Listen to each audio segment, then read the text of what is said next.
Good morning, good morning. I see those numbers going up fast. Thank you for being here with us at the Center for Leadership Annual Research Colloquium. This is our first year doing this virtually. And we are excited. We're excited for the additional reach that we get to have. If people can't make it to campus, it's not a problem this year. And so for those of you who've been part of our webcast that we've been running since May, welcome. For those of you who this is the first time that you've ever been and engaged with the Center for Leadership, welcome. We're glad that you are here.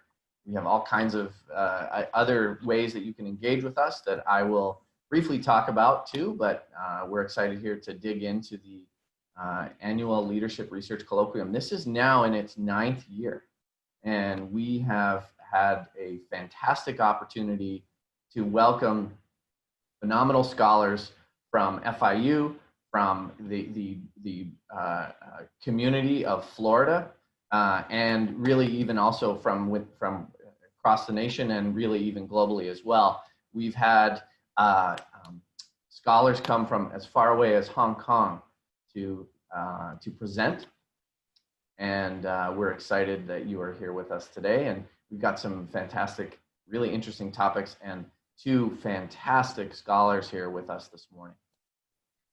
We'll give it another minute or so, and then we will dig in. So as I mentioned, this is the 9th year of the Leadership Research Colloquium. This idea, we had this crazy idea about 10 years ago. What if we were to get scholars to talk about their research in a kind of a little bit of a research light way, in a way that's approachable, but really dig into their research? Who would be interested in hearing this, right? Because oftentimes we have these kinds of talks and we share our research within the academic community, and sometimes that gets shared out in like a Harvard Business Review or something like that. But what would this like if we just mashed it all together and had 2 or 3 fantastic scholars present and then had a discussion around that? And what really never ceases to amaze me is what a diverse, fantastic group of people we have from across sectors. We have people representing the FIU community, from faculty and grad students and staff and undergraduate students to people from a variety of sectors across all kinds of levels. And so we love it, and we're looking forward to your engagement here with this. And we want to also give you a chance to ask some questions. So just to give you a little bit of an overview of the format of how we're going to approach today, we're going to welcome Jackson first, Dr. Jackson Liu, and he will present for about 15 minutes. We'll take a couple minutes of questions, and then we'll move on to Shannon, and we'll take a couple minutes of questions, and then what we want to do is have a larger and broader discussion with the 3 of us and with you. Feel free, if you have questions or ideas, put them in the chat, and we'll try and get to them if we can. I've asked the presenters to not pay attention too much to the chat while they're presenting, because it's a little bit of a challenge to do that. So we'll kind of monitor that, and if we can get those questions in, or you can at a later point in time also do that as well. So with that, I think that we will get started. So I want to introduce Dr. Jackson Liu, who is the Mitsui Career Development Assistant Professor of Work and Organization Studies at the MIT Sloan School of Management. He has a PhD from Columbia Business School, and his research has been featured in all of the top journals, Journal of Applied Psychology, Organizational Behavior and Human Decision Processes, and these are sort of technical journals, but he's also been in Harvard Business Review and been featured on NPR, Boston Globe, Washington Post. So a lot of his research really makes it out, right, of the ivory tower. In 2019, here's a particularly notable fact about Jackson. 2019, he was selected as one of the 40 best business school professors under the age of 40, and by Poets and Quants. And that's a global ranking, I believe, correct, Jackson? The Poets and Quants one is not just within the US, across the globe. So we're excited to welcome Dr. Jackson Liu. Take it away. Thank you, Nathan. Thank you for the invitation. So let me try sharing my screen, and just to make sure it's working.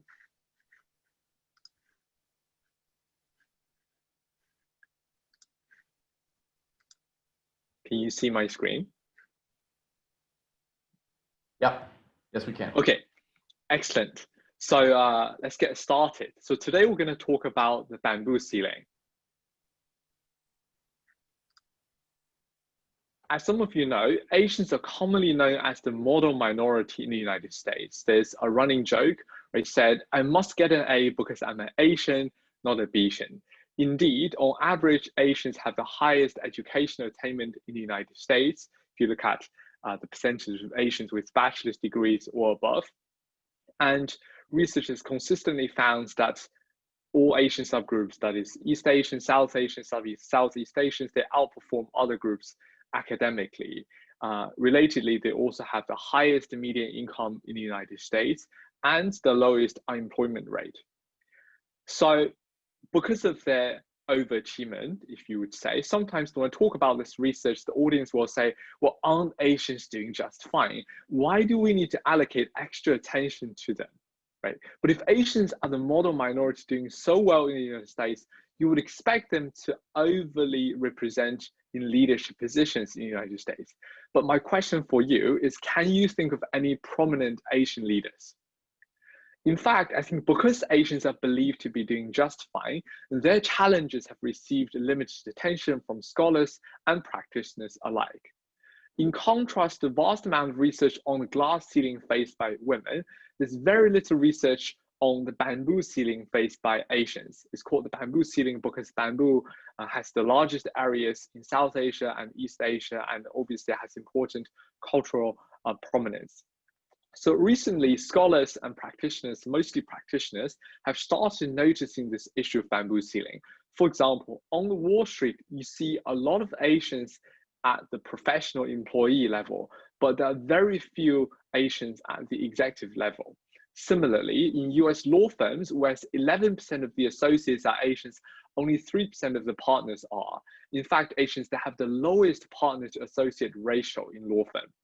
Even in tech firms, where Asians are the most likely to be hired, representing over 30% of the workforce in tech, they're actually the least likely to be in leadership positions in US tech firms.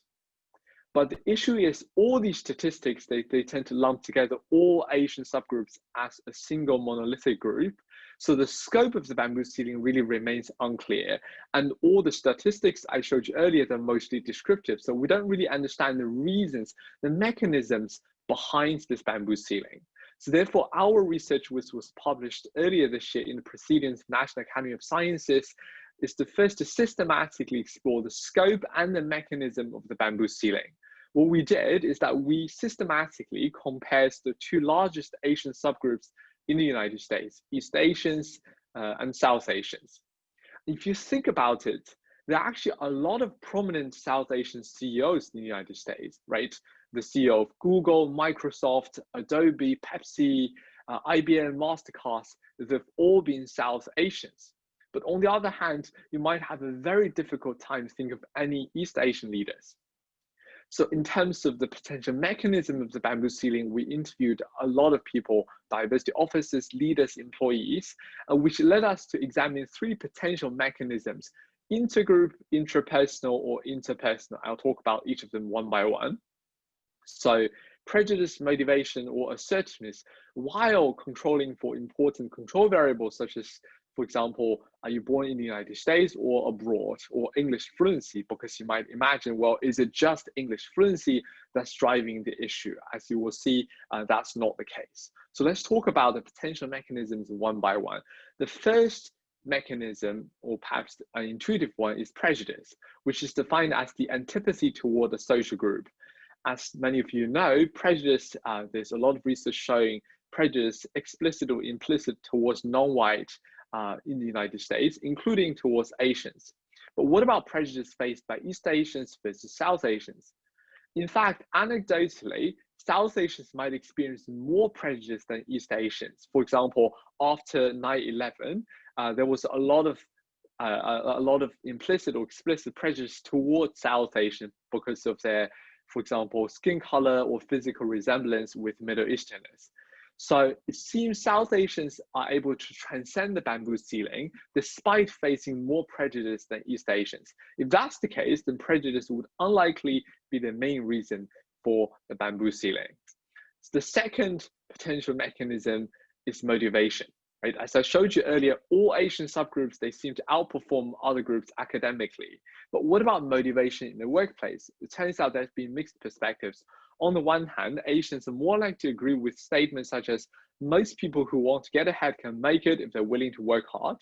But on the other hand, they've also been known as passive and obedient, not exerting extra effort. Relatedly, there's the question, well, do Asians actually want to be in leadership positions in the first place? There have also been mixed perspectives, right? So on the one hand, the stereotype is that Asians are more quantitative people rather than poets. So they maybe prefer, they want to be accountants rather than managers and leaders. On the other hand, because of some of the cultural differences, such as in power distance, research shows that the Asians aspire to status more than non-Asians. For example, 64% of Asians aspire to high-ranking jobs versus only 52% of whites. So again, we don't know if motivation is a clear mechanism. And the third and key mechanism I will talk about is assertiveness, which is the tendency to stand up and speak out for one's interests and concerns when appropriate. Importantly, assertiveness is different from aggressiveness because you don't have to be aggressive when speaking up in meetings, right? You don't have to be aggressive to do that. And as you can see in the definition, assertiveness is about speaking up, making a request that were appropriate rather than just being a jerk. And in fact, research shows that debate training can increase assertiveness but decrease aggressiveness. So why is assertiveness important? So according to implicit leadership theory, individuals are less likely to attain leadership positions when their characteristics fail to match the cultural prototype of leaders. In short, the prototypical US leaders, if you think about it, is someone who is assertive, because asserting one's opinion signals confidence, motivation, and conviction. And there are notable cultural differences in assertiveness. In terms of the East Asian cultures, they emphasize humility, conformity, and interpersonal harmony, right? As reflected by the well-known proverbs such as, for example, the nail that sticks out gets hammered down, the loudest dog gets shot, versus in the Western world, you see proverbs such as the squeaky wheel gets the oil. And in fact, studies have found, for example, in this interesting study where researchers asked people, who is the prototypical leader? In American culture, people are more likely to say the person on the left is clearly leading the group, whereas in East Asian cultures, people are more likely to say, well, it's actually the person in the back acting as the protector of the group who is the leader. In contrast, what we see in South Asian cultures is that South Asian cultures actually encourage assertiveness in interpersonal communication. As the Nobel Prize winner Shannon talked about in his famous book, The Argumentative Indian, there's a long tradition for argumentative debate in South Asian cultures where people encounter massive arguments and counter-arguments spread over incessant debates and disputations. Although there has been no research directly comparing East versus South Asians, some observational studies have found, for example, Indians, when they communicate, they tend to be forceful, lively, use a lot of overt body language to think aloud, whereas in Japan, for example, their communication styles tend to be more modest and quiet, they use little body language and think in silence. So these perspectives findings led us to the key ideas that maybe East Asians, but not South Asians, hit the bamboo ceiling in the United States. And this phenomenon is driven by assertiveness.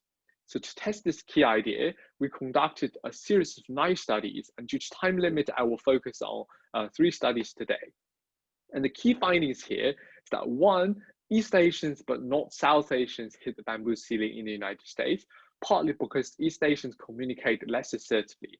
And this pattern exists for both foreign-born and US-born Asians. So it's not just your familiarity with the US culture, or it's not just your English ability. So let's look at some data.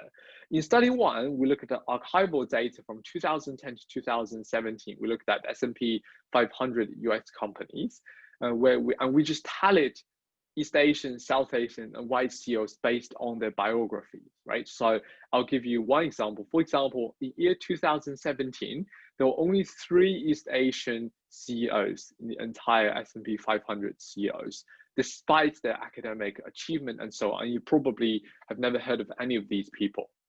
On the other hand, there are actually a lot more South Asian CEOs, and some of them, for example, as I mentioned earlier, the CEOs of MasterCard, Google, and so on, Microsoft, they're quite prominent organizations.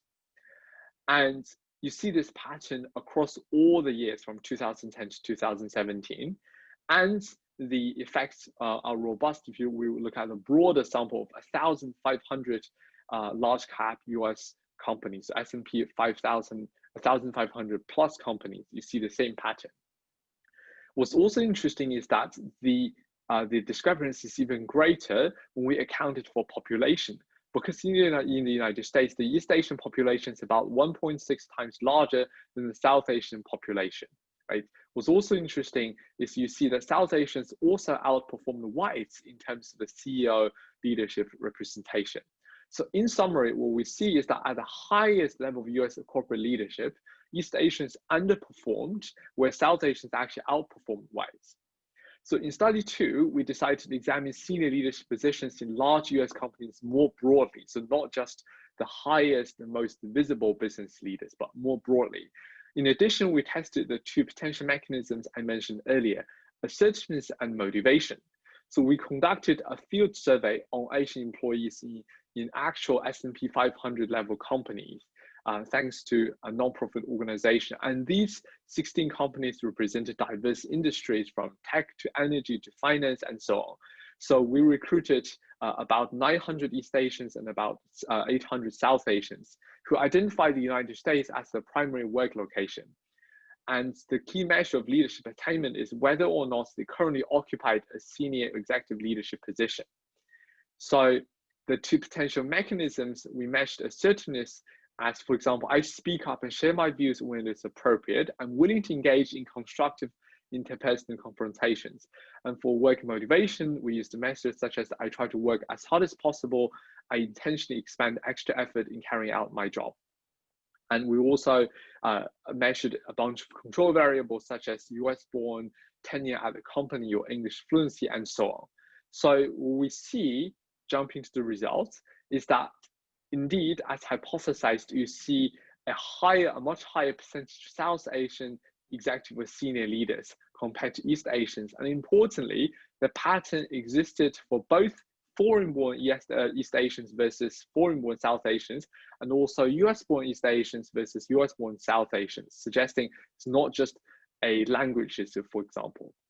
And all the results were robust in multi-level logistic regressions with all the control variables. And if you look at potential mediators in terms of assertiveness as hypothesized, we see that South Asians tend to be more assertive than East Asians. But in terms of the other potential mediator, motivation, you see that both East Asians and South Asians are similarly high on motivation, suggesting that motivation is not the main driving mechanism here. When we conducted mediation analysis, we see that indeed assertiveness mediated the effect of ethnicity here on leadership attainment, suggesting that East Asians are less likely to attain leadership positions, partly because they're less assertive. So in summary, through a large-scale field study in large US organizations, we see that in senior leadership attainment, East Asians underperform South Asians, so there are fewer East Asian leaders. And the significant mediator was assertiveness, but not motivation, suggesting that really assertiveness is the main driver. And the effect could not be explained by just control variables such as English fluency, birthplace, and education level. So jumping to study 5. So study 5, now we move to a different context. We examine leadership attainment within the business school. What's nice about this setting is that now we examine the entire MBA student body and eliminate any potential self-report biases, right? So now we have no self-selection because we look at the entire population of MBA students. And also this time we measured assertiveness with peer ratings rather than self-rating. And we tested mechanisms, again, assertiveness, leadership motivation, but also prejudice. And this time we also include additional control variables such as socioeconomic status and personality. So we collected 9 class years of about 4,000 MBA students in a business school. And which you can see we have a large sample of East Asian and South Asians. And the key leadership attainment measure here is the leadership attainment in student election. For example, who actually got elected to be the cluster chair, the social chair, and so on.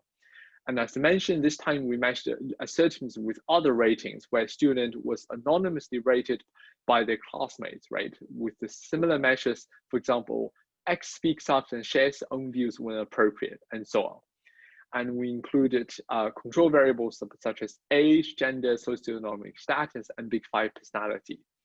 Again, what we see is that consistent with the earlier studies within the business school setting, in terms of student leaders, you see that East Asians underperformed whites. So only 13% of East Asians were elected as student leaders, whereas there were about 20% of white. And again, we see consistent with the earlier study, South Asians actually outperformed whites in terms of the leadership representation. And this pattern was robust when we look at just the foreign-born East Asian versus whites versus South Asian, when we just look at the US-born East Asian versus whites versus South Asians, again suggesting it's not a language issue. And when we look at the potential mediators, other rated assertiveness, you see that there was no significant difference between South Asians and whites in terms of the assertiveness, but East Asians was a lot lower in other rated assertiveness. And again, assertiveness mediated the effect of East Asian of race on leadership attainment, suggesting it is a key driver. In terms of motivation, this time prior to the MBA orientation, all the students completed a career interest inventory, right? So they indicate how interested they are to pursue these different work activities on a scale of 0 to 3. And what we did is we computed a leadership motivation score by averaging the scores of 25 work activities that involved leadership, such as a union labor leader, a CEO, a high government official. So asking people how interested, to what extent would you enjoy this occupation, for example.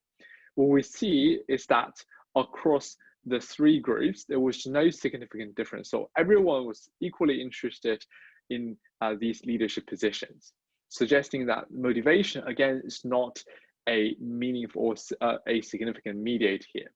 And finally, we also measured experienced prejudice as the potential mechanism, right? Asking questions. So answered, I often experience prejudice because of my ethnicity, or sometimes I'm treated unfairly because of my ethnicity.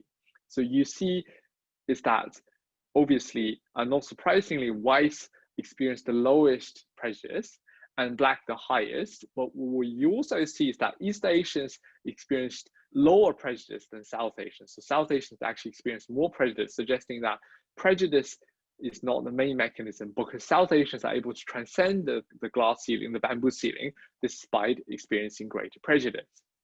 So in summary, what we found is that consistently, East Asians are underrepresented in leadership positions in the business school as well, where South Asians again outperform whites in this case. And assertiveness is the key mechanism, is the key mediator, but not motivation or prejudice. And again, these effects could not just be explained by control variables such as US-born, personality, and education levels. So today, I've had the opportunity to present 3 studies very briefly. So in conclusion, what we see is that East Asians, but not South Asians, hit the bamboo ceiling in the United States, partly because East Asians communicate less assertively. And this suggests that the bamboo ceiling is really not actually an Asian issue, but an issue of cultural fit. It's a mismatch between East Asian norms of communication and American norms of leadership. So with that, I really want to thank you for your attention and welcome any questions. Thank you. Fantastic. Really, really interesting. And so I'm going to relay a few questions here, and then we can have a broader discussion after for some folks. Just as a cue, someone asked a question of, wow, can I watch this again? And the answer is yes. This will be posted. This will be posted on our YouTube channel later this week. Where you can find almost everything we do digitally will be up later. They were saying it's moving fast, and I want to see pieces of this again. Professor Paul Spector, welcome at the University of South Florida, mentioned, he said, I've seen this in the context of academic hiring, where a less assertive, more self-effacing Asian candidate is not hired, but the assertive white candidate is. It's really interesting too. And Tony Vu and some other folks were coming in asking also about, just as you were about to present, saying, I wonder if this looks different for first or second generation. And you sort of addressed that with the foreign born, and right. Which is fascinating as well. What, and someone else, I see a few things here about this assertiveness idea, right? Because this is, if we think about maybe what some of the mechanisms are, do you have any thoughts around, what we might do about this? Because I think of, in some cases, particularly because women are often seen to be less assertive, that right. sometimes there are assertiveness training, right? So I mean, it's not actually uncommon to see that in the context of some leadership development initiatives, particularly that are focused around women. Do you have any thoughts around what might that be an intervention? Yes, fantastic question. If you don't mind, I'll quickly share some slides with you. Let me quickly share this is a great question. So I'll do so very briefly. Can you see my slides again? Yes, yep. So my question to all of you is, what do these leaders have in common? Take a moment, they represent different races, they're obviously all prominent leaders, right? Different parties and so on. So the answer is that they're all debaters in high school or in university. So one solution we proposed is debate training. So for example, sometimes when I give this talk, someone would say, well, what about Andrew Yang? And I'd say, great point, but did you know that Andrew Yang actually actively practiced assertiveness because he actually represented the US national debate team that went to the World Championship in London. So he was obviously a fantastic speaker, but he had a lot of practice in this regard. So one solution we proposed, and we've been running a longitudinal field study about the field experiments, is debate training, because debate can really push individuals outside of their psychological comfort zone, make them comfortable, speaking up in front of large crowds and defend the position diplomatically, right? Develop a Goldilocks assertiveness style, if you will. So that's what I would say is the short answer. So we just finished a 9-week, debate training class on Zoom. We've just finished the study, and we've seen a dramatic increase in people's assertiveness. So I think that could be one answer. That's fascinating, and we can maybe we'll have time to get into a little bit later. Sure.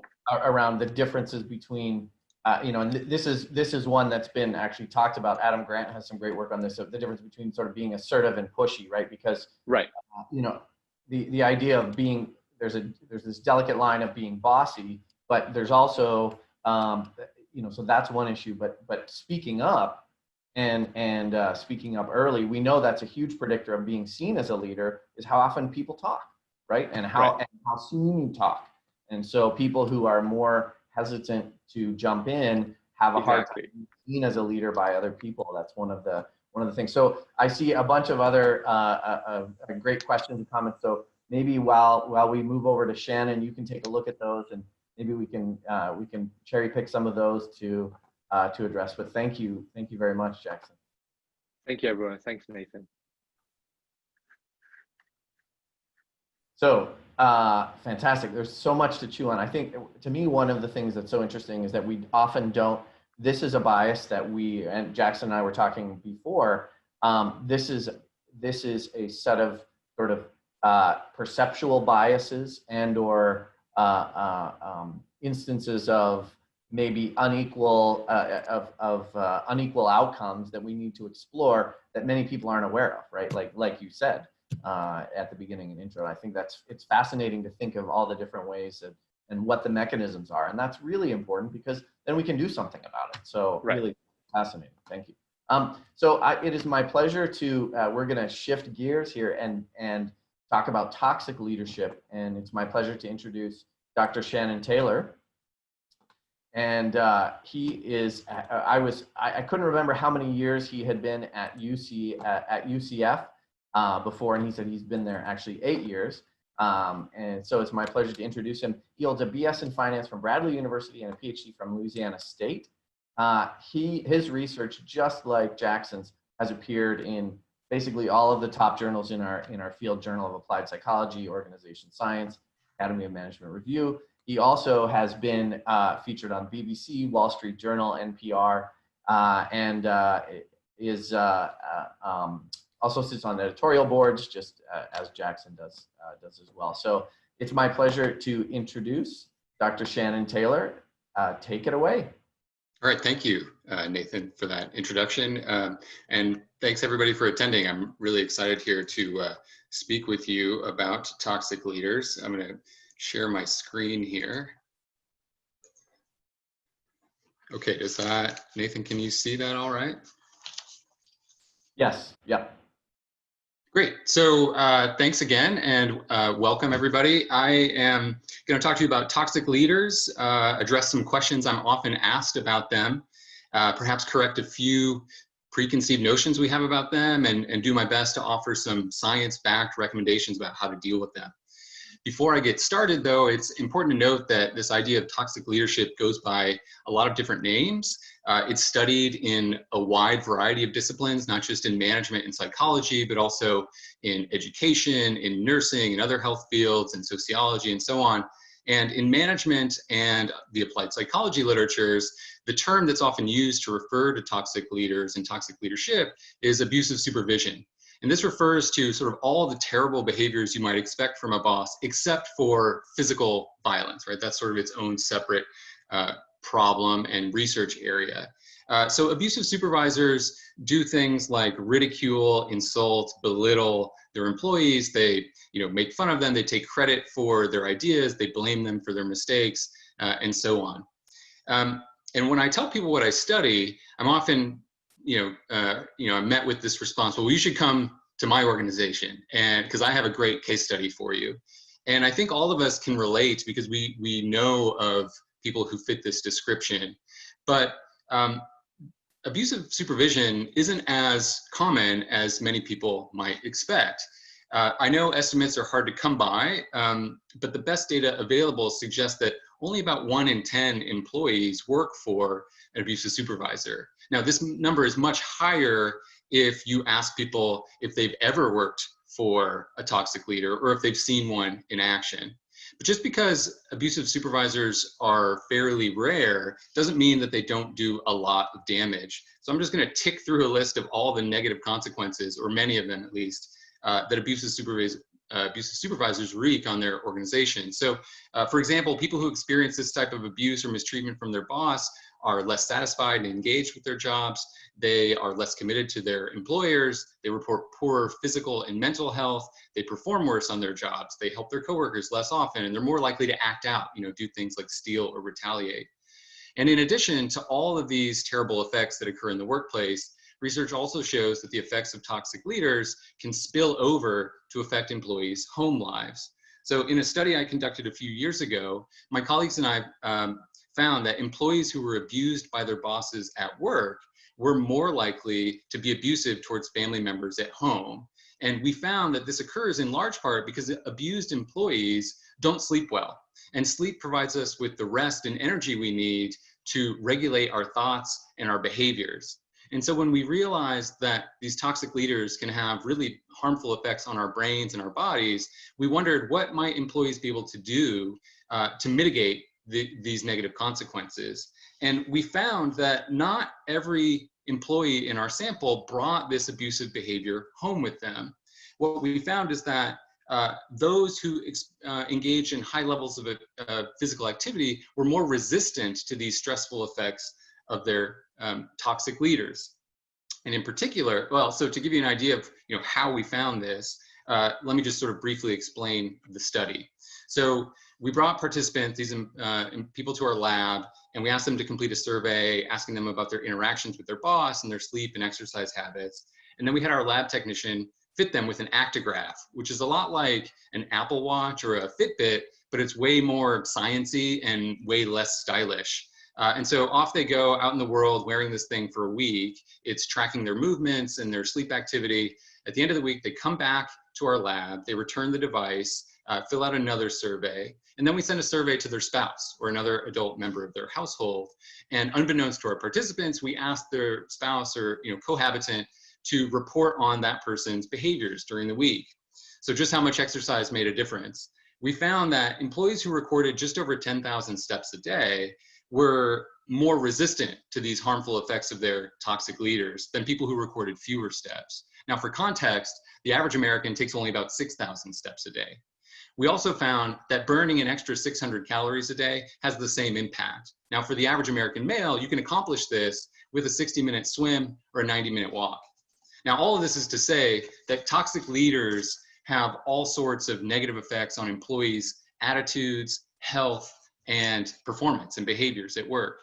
But for those of you who are maybe more inclined to look at the numbers and the bottom line, I want to be clear that toxic leaders absolutely have direct and indirect costs on the organization's bottom line. One study demonstrated that the cost of a single incident of workplace abuse in terms of the time spent by managers, HR, legal, and consultants can cost upwards of $20,000. And that's just from one single incident. So the big question is why? Why do companies allow this to happen? Why do abusive and toxic leaders thrive? Why are some leaders more likely to be abusive than others? And while there are some neurological drivers of this bad behavior, really interesting neuroscience research shows this, the large body of research suggests that environmental factors play a pretty big role. So for example, leaders who work in toxic cultures learn what types of behaviors are acceptable and necessary to succeed. And other research shows that leaders whose identities are threatened, who feel they've been wronged in some way, who are depleted, are all more likely to be abusive toward their subordinates. And so these factors, all point towards the environment as being responsible. So the solution here isn't just to find the right person, but to create an environment where leaders can, really thrive and be their best selves. Well, what about employees? Right. Another question I'm often asked is whether there are certain types of people, certain types of employees who are more likely to be abused than others. And researchers refer to this idea as victim precipitation, which suggests that there are certain characteristics or behaviors that people have and exhibit that put them at risk or predispose them to mistreatment. And this line of research suggests that there are two prototypical victim types, the submissive victim and the provocative victim. Now, the submissive victim displays characteristics like this. They're anxious, they're insecure, they're weak. And the idea is that people are likely to pick on them because they feel like they can get away with it and nothing's going to happen. This person is weak and feeble. They're not going to, do anything in response. And the provocative victim, in contrast, displays characteristics like this. They're annoying, disagreeable, they're sort of hard to get along with. And the idea is that those characteristics and behaviors provoke others to mistreat them. Now, even though this idea of victim precipitation has a long history of research in management, psychology, sociology, and even in some legal studies, a recent review of over 200 samples involving more than 160,000 employees finds very weak support for the idea. In fact, the only characteristic that was shown to be related to supervisory abuse was this negativity. Right? Researchers refer to this as negative affect or negative affectivity. And what this says is that employees who frequently experience negative moods and emotions are more likely to experience mistreatment or abuse. But this leads me to another question I'm often asked, right? Aren't some people just more sensitive? Aren't there certain people, right, like these people who frequently experience negative moods and emotions? Isn't it possible that they're just more likely to perceive behaviors as abusive? And the answer is yes. Research points to, this idea that some people are more inclined to be offended than others. But, and this is the important part here, abuse is in the eye of the beholder. So if I tell an off-color joke in good humor and good fun, but you find it offensive, then it's offensive. Okay, and you might find this unfair, but I'll point out that this is an established principle in law. The eggshell rule is a legal doctrine that says, at least in tort cases, that the unexpected frailty of the injured person is not a defense. It's not a valid defense to the seriousness of any injury caused to them. So if you punch someone in the shoulder and that person had previously injured that shoulder, making it really frail and brittle, and as a result of your punch, that person's shoulder completely shattered, even though that same punch with the same force would have no impact on another person, then you're responsible for that person's injury. Now, leaders might defend their abusive behavior by saying that they're just motivating their team. We see this idea pop up in places like the military, professional and collegiate sports, and other high commitment groups like Apple. Steve Jobs, by the way, notorious asshole, right? And a new study was actually inspired by the 2014 film Whiplash, played here by J.K. Simmons, plays an abusive band leader who berates this ambitious drummer in order to get him to excel. And the research shows that abusive behavior can enhance performance, but it depends on the attributed motives. In other words, it depends on the motives that the employee attributes to the supervisor's abuse. And so the study finds that abuse increases employees' helpfulness and decreases their counterproductive behaviors when they believe that the supervisor is doing this in order to improve their performance. But when employees believe that the supervisor is trying to cause harm, then this abuse has all the expected negative effects on employees' behavior and performance. Now, this isn't the only study to suggest that toxic leaders can actually improve performance. Research suggests that abusive supervision could enhance performance by increasing employees' attention to their work, by making employees fear negative evaluations, by motivating them to avoid future mistreatment, and by driving them to prove the leader wrong. But the research shows, and I have some unpublished analyses here based on 180 studies in the literature, that abusive supervision reduces performance. And it does this because it increases employees' sense of unfairness. It damages the relationship between the leader and the follower. It creates negative moods and emotions in employees, and it drains employees of the mental and emotional energy they need to do their job. So the reality is that toxic leaders are effective in spite of, and not because of, their hostility. So what can organizations do, right? So remember that abuse is a learned behavior and that the environment plays a big role. So my first suggestion from research is that organizations should take steps to build cultures of kindness and respect. And this includes setting zero tolerance expectations, not making excuses for high performing or really powerful instigators, and creating safe ways for employees to report bad behavior. This last point is especially important because employees could fear retaliation or other negative consequences for reporting on their boss. And so organizations should implement bystander intervention training, which basically works like riding the New York City subway after 9/11. If you see something, say something. But the key to making bystander intervention training work is really in the details, right? Organizations should do three things to make this effective. First, they should designate everyone as mandatory reporters. Two, they should emphasize that staying silent only further breeds abuse and further problems. And three, they should provide scripts to employees for what to do and say when they see abuse in order to stop it. Now, of course, organizations should also train their leaders to be fair, more sincere, and more mindful. Research recently published suggests that leaders who go through this type of training are later judged by their subordinates as being less abusive and more supportive. And if all else fails, organizations might distribute voodoo dolls. I mean, I'm only sort of half joking here, so bear with me. The research on which this recommendation is based won the 2018 Ig Nobel Prize in Economics, which is awarded to scientists for unusual or trivial achievements in scientific research. What the researchers did here is they asked subjects to recall either a neutral or an abusive interaction with their boss, and then to go online to this website where they could spend 1 minute virtually maiming, stabbing, and burning a voodoo doll to represent their boss, or to simply trace around that voodoo doll with their cursor. And then the researchers later assessed perceptions of unfairness or injustice. And what they find is that harming the voodoo doll restored employees' sense of fairness, right? And that participants who couldn't maim this voodoo doll had lingering feelings of unfairness or injustice, which we know reduces performance and is likely to cause people to act out. Okay. So on a more serious note, research does offer clear recommendations for both employees and leaders. Among them is to show warmth and interest to others. I mean, this isn't complicated. This is the type of advice that's given to children to combat bullying in school. But to make it stick, one hospital implemented what they call the 10-5 rule, which says that if you get within 10 feet of someone, you should make eye contact with them and smile. And if you get within 5 feet of someone, and I know we can't do this now, but if you get closer, you should greet them verbally. Simple hi, hello, how are you doing? Right? People should also set limits to their to unacceptable or acceptable behavior. I mean, you should really make it clear to yourself and to others what's okay and what's not, and then stick to it. And finally, my last recommendation is based on the idea that leaders are really central and play visible roles in organizations. A lot of people look to them for guidance about how to behave.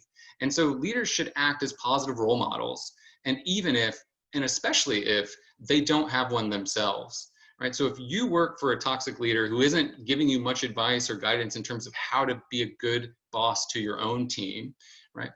Some research I published last year suggests that you can still do this if you disidentify, which means that you should take pride in being nothing like your abusive boss, and that you should try to psychologically distance yourself from them. My colleagues and I found that when supervisors disidentify with their abusive bosses, they engaged in more ethical behaviors as a leader and fewer abusive behaviors towards their own subordinates. So if you are working under a toxic leader, know this: you are not your boss, and his or her leadership style doesn't have to define yours. If nothing else, you should use that experience as an opportunity to learn how not to lead. And with that attitude, having a toxic leader could make you a great one. Thank you. Fascinating, fascinating. There's a lot. I love this, Shannon. I mean, thank you for sharing this. There's, I think, a lot to chew on, and there's some great questions. One of them was, what do I do? And I think you answered that a little bit right at the end of, what do I do if I'm under a toxic leader? And so I'm not even necessarily a supervisor, but I'm an employee, and so I don't, I can't just say I'm not this person. I'm going to lead differently. What do you do if you're sort of under the thumb of someone like this? Yeah, I mean, some people, don't have other alternatives, right? Maybe they're, for one reason or another, they don't have a lot of other job opportunities. They're maybe stuck in their, organization or their community, and they sort of have to just, what do? You feel sort of trapped. Reporting it to HR can be tricky and come with all sorts of other complications. I mean, the advice is to report it to HR and hope that your company treats it seriously, prevents retaliation, allows you to remain anonymous to the extent possible. I mean, not every HR department works that way. I mean, I've read some horror stories about how, they take sides with the leader and the other powerful people. So,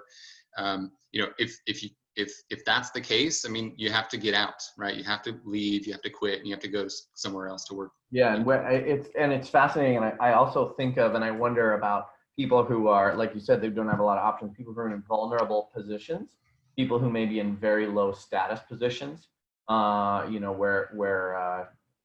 they really feel like they can't speak up, or where there may be, language issues, where things like that. And I also think about certain industries, right? Like the hospitality industry, or particularly like kitchens and chefs. Yeah.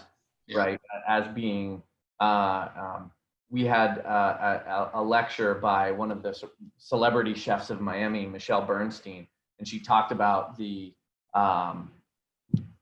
toxic culture and misogynistic as well culture that exists in particularly in many kitchens and in many cases. And I think goes to this that we need to shine the light on this. I think so by this research, that's one of the things that I think is so important about this. It's not about people being wimps and, you need to suck it up. Like, we can't be too quickly injured, but that's easy to say when when you're the one that isn't being injured, right? And so yeah, and I think some of the most promising research in this sort of area has to do with bystander intervention training. I mean, people for lots of reasons are reluctant to speak up. Maybe they're in a really precarious or vulnerable position themselves. And that leaves it to the rest of us who don't face the same consequences or penalties, or we have a higher status or more comfort in our position to speak up and do something about it. Yeah, Marie Barnes asked a question: what do we do if the leaders at the top are not supportive of this, or they're the toxic ones? You know, I think it's a variant of that question. Yeah, I mean, it starts at the top, right? I mean, the top leaders set the tone. There's lots of research that shows that abusive behaviors and ethical behaviors, the leaders at the top, you know, their influence trickles down throughout the levels of the organization. And if it's systematic, if it's a big, you know, systemic cultural problem at the organization, I think most employees, you know, whether you're, you know, frontline employees or, you know, somewhere down in the lower ranks, there's not a lot of hope. I mean, I hate to be pessimistic about it. It takes a lot of effort to change. And if the top leaders show no interest in changing, then your only hope is to get out. Yeah. So Jackson, some people put in the chat here too. They say, I see some not similarities, but some bridges between the two of these presentations. As you heard Shannon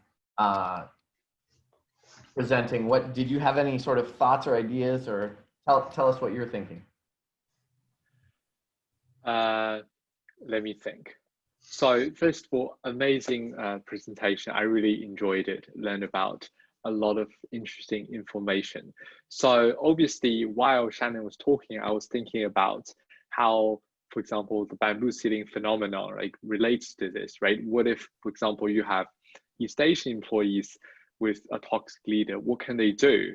And so I was curious to hear what Shannon had to say about, well, basically the earlier question, what if the person at the top is a toxic leader, right? And then you have an East Asian employee who just, for example, who is indoctrinated to keep their heads down, to you know, let the work speak for itself and so on. And that could basically create a really vicious cycle for them, right? So they do a lot of work and then they don't get promoted, they don't get noticed.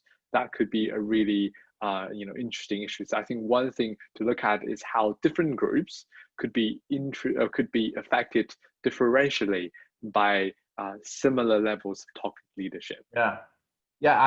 I couldn't help but think too, as another bridge. So in 2019, Ajay Panapali and Sibel Ozgen and Hakpeng Sin and I published a multi-language meta-analysis on paternalistic leadership, which is a style of leadership, and it's in the Leadership Quarterly, a style of leadership that you see across actually much of the world. It originally was described to describe a leadership style in Taiwan, but I mean, if you look at it, people say, yeah, this describes my boss, and you see it in a lot of Latin American cultures. You see it very predominant in much of the Middle East. You know, as a very top-down hierarchical, and what it also sometimes includes is an expectation of toxicity, right? So the model of leadership is, I'm doing this in your best interests, but I'm going to make your life miserable, right? And that includes abuse. And so for much of Confucius Asia, that is embedded into sort of one way of thinking about leadership. What we showed, which is really fascinating, is that even in those cultures where it is normal, quote unquote, more normal, it's highly ineffective, the toxic part of it, right? Which I think is really kind of an important, you know, an important piece of this, that even where it's acceptable or people are used to seeing it, it still does not work. But paternalistic kind of has this two sort of major prongs to it. The other prong of it is benevolence, is like a parental kindness that actually turns out to be not captured by other constructs that well, and is really, really effective.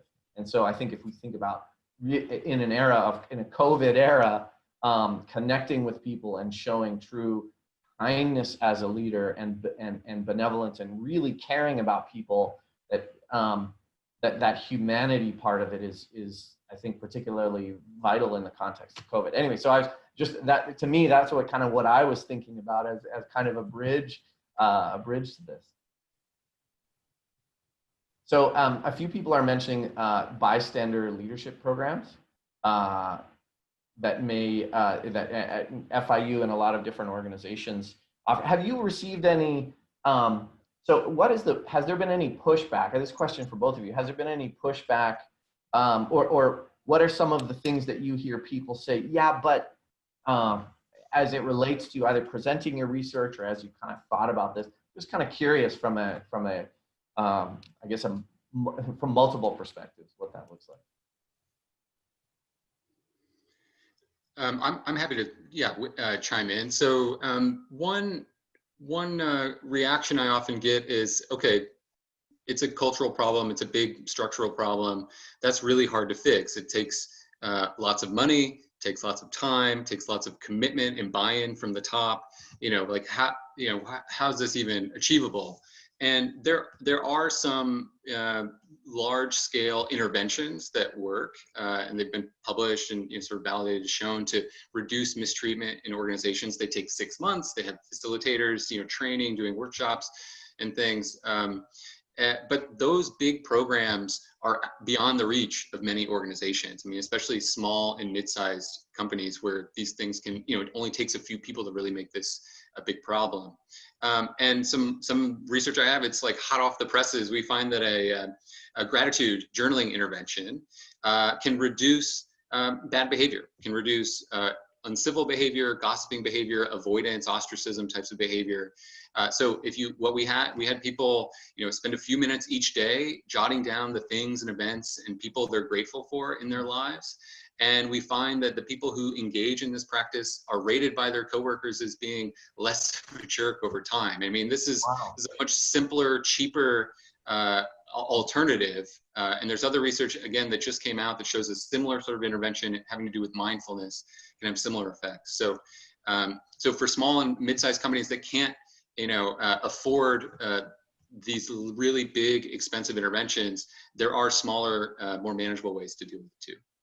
We're going to stay on for about 5 more minutes here, so we're going to go till 10:04. So I just want to be mindful of time and mention that. So for those of you that we know you need to drop off, thank you for being here with us. Make sure to follow us, FIU Lead. You can follow us if you type FIU Lead, hashtag FIU Lead. We are on all of the social media channels. You'll see us there. So Jackson, can I put that question to you then as well? What's some of the pushback? Sure. Excellent question. So basically, when I present this bamboo seeding research, most of the reactions I hear from people are, "Oh, that's exactly right. It's basically a problem hidden in plain sight. We should have noticed a long time ago, but because of the various reasons, for example, Asians are commonly perceived as the model minority, so we tend to pay just a lot less attention to them." So I think people find the research quite illuminating.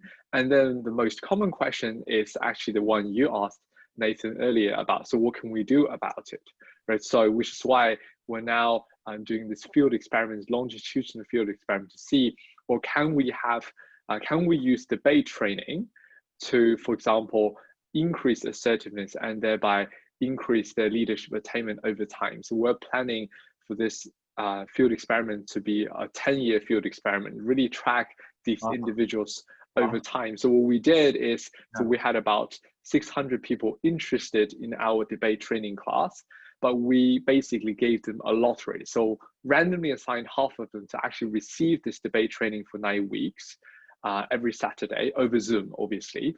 And then the other half, we said, sorry, but because of the logistic restrictions, we couldn't select you. And then now we see that after 9 weeks, the people who received the training actually became a lot more assertive. A lot of them wrote us thank you notes about how this training has really shaped their behaviors, their communication styles, their tendency to take action, to be assertive, and so on. So we're excited to see how, if this will also help their leadership attainment going forward. I love it. Well, we're going to definitely, we here at the center and I really want to make sure that we stay abreast of what is working in terms of these interventions. And I mean, this is exactly why we have this. This is exactly why we have these kinds of presentations, and we want to be part of and engage and also work, show with the participants who come and join us about the science of leadership, right? I mean, so when we think about this as a social science, it's not like we know some things. And what's fascinating about what both of you presented is you're actually investigating the mechanism, right? And so it's one thing to say, oh, here's this issue, but then what do we do about it? And I think that's what's really fascinating here when it comes to interventions and sort of the value of social science research, is that as we investigate these things, we could just say, oh, well, it's bias, or it's, but if the mechanism appears to be something around assertiveness, then we can tailor an intervention and we can see if that works. And then we can actually test it, right? And so, if and when, I mean, so if this shows real results, and it seems like it is already, on both of these fronts, and we think about a gratitude journal, wow, I mean, that's really interesting. That's not what some people may have just thought of would be the way to target this. We can actually create better leadership environments for employees and better organizations. And I love it. I mean, I can't wait to hear more about it. And I really want to thank everyone for being here today, for joining us. And I want to again thank Dr. Jackson Liu and Dr. Shannon Taylor for these fantastic and interesting presentations. And thanks for being part of our community and lending your expertise and energy. I want to mention one more thing that I forgot to at the beginning, and that is Dr. Jackson Liu is the winner of last year's dissertation, Alva Chapman Dissertation Award, that the Center for Leadership gives in conjunction with the Academy of Management Network of Leadership Scholars. And so another sort of connection to the center. But thank you all for your time, for being here, and thank you again, Shannon and Jackson. Thank you. Thank you. It's my pleasure. Thank you, everyone.